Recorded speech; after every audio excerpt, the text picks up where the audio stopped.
Shri K S Sabarinathan, ഇവിടെ സർക്കാരിൻ്റെ ഉദ്ദേശ്യശുദ്ധിയെ നമ്മൾ ചോദ്യം ചെയ്യണമോ എന്ന് ചോദിച്ചാൽ എനിക്ക് തോന്നുന്നു അത് ചോദ്യം ചെയ്യേണ്ടതില്ല എന്ന്. കാരണം കേരള സിലബസ് വിദ്യാർത്ഥികൾ അത് വളരെ മികച്ച മാർക്ക് നേടിയാൽ പോലും ഈ കഴിഞ്ഞ നാളുകളിലൊക്കെ കണ്ട ഒരു രീതി അനുസരിച്ചാണെങ്കിൽ അവർ വളരെ പിന്നാക്കം പോകുന്നതാണ്. എൻട്രൻസ് പരീക്ഷാ ഫലം കൂടി വന്ന് +2 പരീക്ഷയുടെ മാർക്ക് കൂടി താരതമ്യം ചെയ്തു വരുമ്പോൾ അവർ വളരെ പിറകോട്ട് പോവുകയും എന്നാൽ CBSE വിദ്യാർത്ഥികൾക്ക് റാങ്ക് ലിസ്റ്റിൽ മുന്നോട്ട് വരാൻ കഴിയുന്ന രീതിയിലുമായിരുന്നു. അത് അതിൽ മാറ്റം വരുത്താൻ വേണ്ടിയാണ് ഇത് ചെയ്തത് എന്ന് സർക്കാർ പറയുമ്പോഴും ഇവിടെ ഇപ്പോൾ വലിയ തിരിച്ചടി നേരിടുകയാണ് ഈ വിഷയത്തിൽ. അവിടെ സർക്കാരിനൊരു പാളിച്ചയുണ്ടായത് എവിടെയാണ് എന്നാണ് താങ്കൾ കരുതുന്നത്?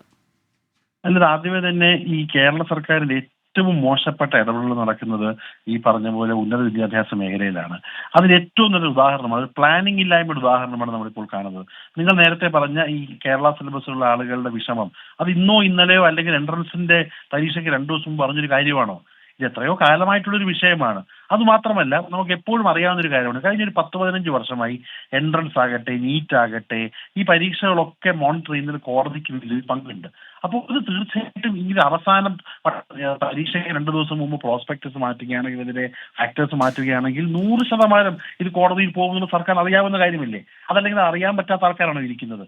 എന്നിട്ടും 19,000 വിദ്യാർത്ഥികളുടെ പരീക്ഷയ്ക്കകത്ത് കൺഫ്യൂഷൻ ഉണ്ടാക്കി, ഈ വിദ്യാർത്ഥികൾക്ക് വീണ്ടും കൺഫ്യൂഷൻ ഉണ്ടാക്കി അന്യസംസ്ഥാന കോളേജുകളിലേക്ക് പഠിക്കാൻ അവസരം ഉണ്ടാക്കുകയാണ്. ഇതൊക്കെ എനിക്കൊന്ന് പ്ലാൻഡ് ആണെന്നാണ് തോന്നുന്നത്. കാരണം ഏത് സർക്കാരിനും അറിയാം കോടതിയിൽ പോകുന്നൊരു വിഷയമാണ്. ഒരിക്കലും ഒരു പ്രോസ്പെക്ടസ് ഈ കോടതി പറഞ്ഞ പോലെ ഈ ഗ്രൗണ്ട് ഗോൾ പോസ്റ്റ് ഷിഫ്റ്റ് ചെയ്യാൻ പറ്റത്തില്ലല്ലോ. ഇതൊക്കെ അറിയാമെങ്കിലും തലേ ദിവസം കൂടി മാറ്റുന്നതിന്റെ ആവശ്യം എന്താണ്?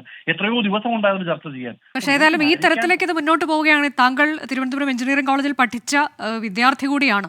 അപ്പോൾ താങ്കൾക്കിത് ഈ കേരള സിലബസിലൊക്കെ പഠിച്ച വിദ്യാർത്ഥികളെ സംബന്ധിച്ച് ഇപ്പോഴത്തെ രീതിയിൽ പോവുകയാണെങ്കിൽ അത് നിരാശാജനകമായി മാറില്ലേ? ആ കുട്ടികൾ പലരും ഇനിയും റാങ്ക് ലിസ്റ്റിൽ നിന്ന് പിന്നാക്കം പോകുന്ന, മിടുക്കരായി പഠിച്ച് നല്ല മാർക്ക് വാങ്ങിയ കുട്ടികൾ പോലും പിറകോട്ട് പോകുന്ന ഒരവസ്ഥയിലേക്ക് കാര്യങ്ങൾ ചെല്ലില്ലേ ശബരിനാഥ്? പല ഫാക്ടേഴ്സും പല ഫോർമുലയൊക്കെ ഉണ്ട്.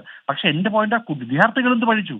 ഇതിപ്പോ CBSE ആകട്ടെ, ICSE ആകട്ടെ, അല്ലെങ്കിൽ സ്റ്റേറ്റ് സിലബസ് ആകട്ടെ, ആ വിദ്യാർത്ഥികൾ എന്ത് പഠിച്ചു? എല്ലാ ആളുകളുടെയും ആവശ്യങ്ങൾ നോക്കിക്കൊണ്ട് മുന്നോട്ട് പോകുന്നതാണ് സർക്കാരിന്റെ ജോലി. ഉന്നത വിദ്യാഭ്യാസ കമ്മീഷന്റെ ജോലി അതല്ലേ? എൻട്രൻസ് കമ്മീഷന്റെ പണി എന്താ? ഈ 305 ദിവസവും ഇത്രയും പൈസ വാങ്ങിക്കുന്ന എൻട്രൻസ് കമ്മീഷണർ എൻട്രൻസ് തലേ ദിവസമാണ് അറിയുന്നത്. ഇതൊക്കെ എന്ത് ശുദ്ധ തോന്നിവാസമല്ലേ കാണിച്ചുകൊണ്ടിരിക്കുന്നത്? ഈ കുട്ടികൾ പരീക്ഷ എഴുതി 2 ദിവസം മുമ്പ് നിങ്ങൾ പ്രോസ്പെക്ടസിലല്ലാത്ത കാര്യങ്ങൾ മാറ്റുന്നു. ഒരു സാധാരണ വിദ്യാർത്ഥിയോ അവന്റെ മാതാപിതാക്കളോ പേരൻസോ സ്കൂളുകാരോ കോളേജുകാരോ എന്ത് പഠിച്ചു? ഞാൻ സംസാരിക്കുന്നത് അവർക്ക് വേണ്ടിയാണ്, പൊളിറ്റിക്സ് അല്ല ഇതിനകത്ത്. ഇതൊക്കെ സ്ട്രീം ലൈൻ ചെയ്ത് ക്ലാരിറ്റി സർക്കാർ ചെയ്യുമെന്നുള്ള വിശ്വാസത്തിലാണ് അർദ്ധരാത്രി ചെയ്ത് കുട്ടികൾ ഇല്ലാത്ത പണം ഉണ്ടാക്കി പോയി പഠിക്കുന്നത്. ആ കുട്ടികളെ ബുദ്ധിമുട്ടുന്നത്. സർക്കാരിന് കൈവഴി പോവാം, കോടതിക്ക് അഭിപ്രായം പറയാം. അതുകൊണ്ട് എത്രയും പെട്ടെന്ന് ഈ ഒരു ഇമ്പാസെ മാറ്റി സർക്കാർ അടുത്ത വർഷമെങ്കിൽ ഇതൊക്കെ പ്ലാൻ ചെയ്ത് ചെയ്യേണ്ടതാണ്. ഇത് അവസ്ഥ ഭരിക്കാൻ സമയമില്ലാത്തതിന്റെ ഏറ്റവും വലിയ ഉദാഹരണം കാണുന്നത്. ഒരു അനിശ്ചിതാവസ്ഥ വിദ്യാർത്ഥികളുടെ കാര്യത്തിൽ ഉണ്ടാകരുത് എന്നുള്ളതാണ് താങ്കളും പറയുന്നത്. വളരെ നന്ദി ശ്രീ കെ എസ് ശബരിനാഥൻ.